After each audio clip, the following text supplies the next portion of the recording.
So look, thanks very much. And I've been given a difficult brief, a bit different by the chair of the session and from Steve Tobin, from my colleague.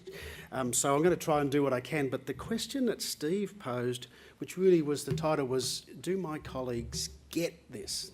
Now, a few disclosures here to Steve. And, you know, even though I practice in surgery and in regional Australia, not all my colleagues are over Nicky Stamp's retirement age.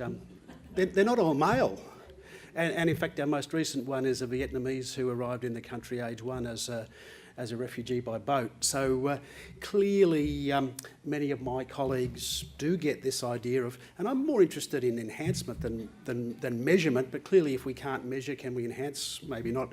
So some do, but some don't, and we've already touched on it, and I'm not going to give a whole talk about, but it's interesting how it came straight back to surgeons and technical performance. And I note the 4 vignettes, 2 of them are surgeons, and they relate to technical performance issues with surgeons. And I'm going to make a case that we don't have too many problems with technical performance by surgeons in Australia and New Zealand. We may have some, but that's not the problem.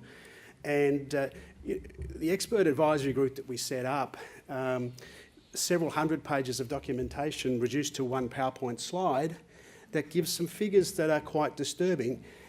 Half our surgeons experienced it, 2/3 of our trainees, 1/3 of our women having experienced sexual harassment. And in the organisational survey that we did, 71% of hospitals said this was a problem to them.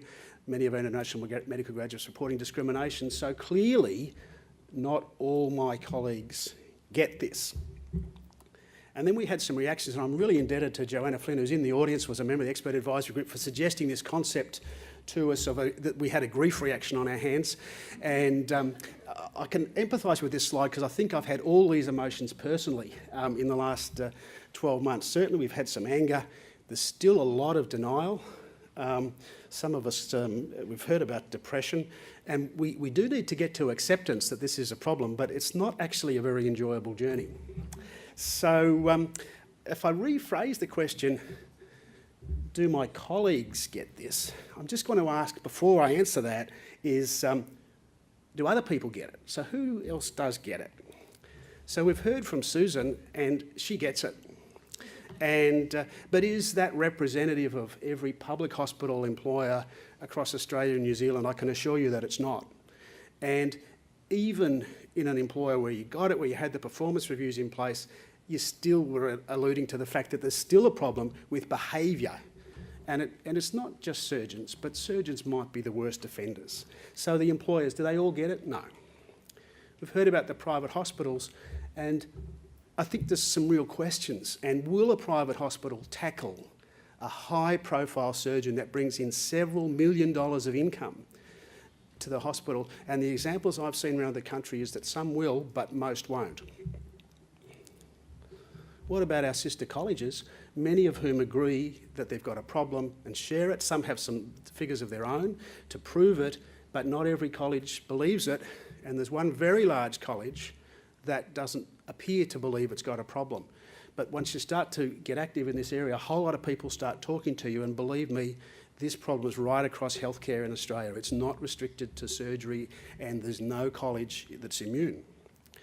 What about our overseas colleges?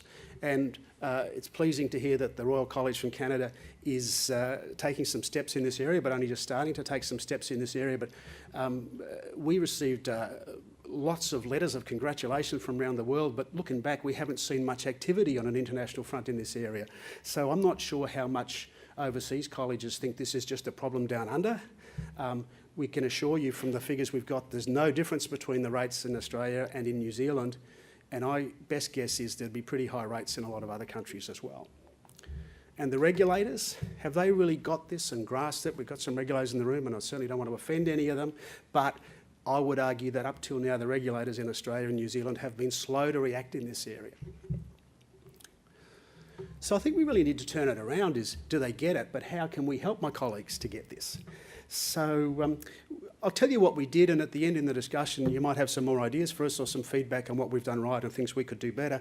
So we did go for some evidence, and we spent about $700,000 or $800,000 accumulating some evidence. It's all on the College of surgeon's website on the publicly available bit. You can read it all if you want to. We think we identified the key issues, and we made some really strong public commitments, one of which was David Waters with a YouTube apology.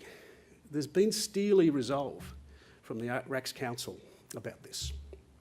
We've tried to use media appropriately, and we believe this is a patient safety issue. It's not just an individual, it's a threat to our own well-being and our trainees' well-being and our surgeons' well-being, but at the core, it's a patient safety issue. We've done this with honesty and a painful degree of transparency in some ways. So we've turning this around, and the EAG made 42 recommendations to the college. The college has accepted all 42, but was charged with developing a plan. And the plan is not just to eliminate discrimination, bullying and sexual harassment. The plan is a positive, and it's an aspirational one, to build respect and thereby improve patient safety. It's got three major components. In the few minutes I'm allowed, I'm only going to touch on them. There's 20 interrelated projects going currently in the College of Surgeons. They're almost unbudgeted. They're on top of budget, but the budget is high. And indeed, our subscriptions went up for the first time well above the inflation rate to pay for it. And so I'll just quickly touch through a few areas. There's a whole lot of work being done on education because we identified that our surgeons were not knowledgeable in this area. So we are we're looking at the courses we have had, we're looking for parallel courses, and we need to educate our surgeons about discrimination, bullying and sexual harassment. We need to educate them about how to speak up, how to respond, how to teach, and in particular, how to give feedback in a way that is not bullying or intimidating. I was pleased to hear the strong suggestion for collaboration, because this is absolutely crucial if we're going to get this right. We have to collaborate with hospital networks, with health departments, with other colleges, with universities, where we know this is a big problem in both countries as well. And some things that we're really interested in are team training in the workforce for better and more respectful behaviour, public statements, co-badging. So this is a huge amount of work, and I'm earning some frequent flyer points trying to instill this in various areas. Complaints handling was something we did appallingly, and the feedback was hospitals weren't doing it much better. And so this is a key issue about sharing complaints, not breaching the privacy law, but appropriately sharing information which one party has an obligation to disclose and the other party has a duty to receive.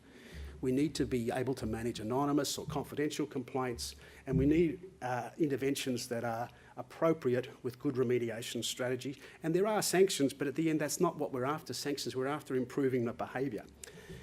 It was mentioned in an earlier speech about the Vanderbit Principles, and we are extremely attracted to the Vanderbit Principles. It doesn't mean you have to sign up with the Cognitive Institute and do their program, but if you want to, it's probably a very good program. But it talks about commitment at the top level of the organisation. I can tell an anecdote, and I've heard it 3 different times, and I suspect it's probably true, about a large hospital. I won't identify the state, but a large hospital some years ago had extreme bullying behaviour by a very senior surgeon, and the HR department was primed to act, the CEO was organised, and the Premier of the state rang the chairman of the hospital board saying, "What are you doing to my mate?" That was the end of that inquiry. I'm pretty confident that wouldn't happen now, but you can see the pressure that can happen. So there's got to be commitment, and that's got to be at a CEO level and then at a board level above the CEO. This got to be based on values. There needs to be some surveillance tools in place, and we heard how they could work well, and Susan's description of that was good. We need the processes to review these reports. There has to be intervention, and it's got to be backed by resources, and that's where most of our health systems fail dismally in putting the appropriate resources into getting this to happen. And the Vanderbilt interventions, many of you are familiar with. Most people don't need interventions. Some of us just need a cup of coffee. Some of us need a cup of coffee every couple of weeks, by which stage you probably need a bit more, and disciplinary action up the top. We need to communicate this very, very clearly. We spent a lot of time on communicating externally last year, but now we're going to focus internally. And so we're focusing on calling out bad behaviour, doing the right thing, valuing diversity, making things safer with a positive culture that will improve patient safety. We've got to do that to a whole lot of audiences. There's obviously our surgeons, there's the employers, there's governments, there's a whole lot of audience, and it's extremely complicated. We can't do it on our own, but we were put in a position where we were forced to lead this process because, frankly, no one else was. So, Steve, do my colleagues get this? Well, not all of them, not yet. But a bit like Christchurch, where the landscape was changed almost overnight, the landscape in Australia and New Zealand in this area has changed, and we have to react to it. Thank you.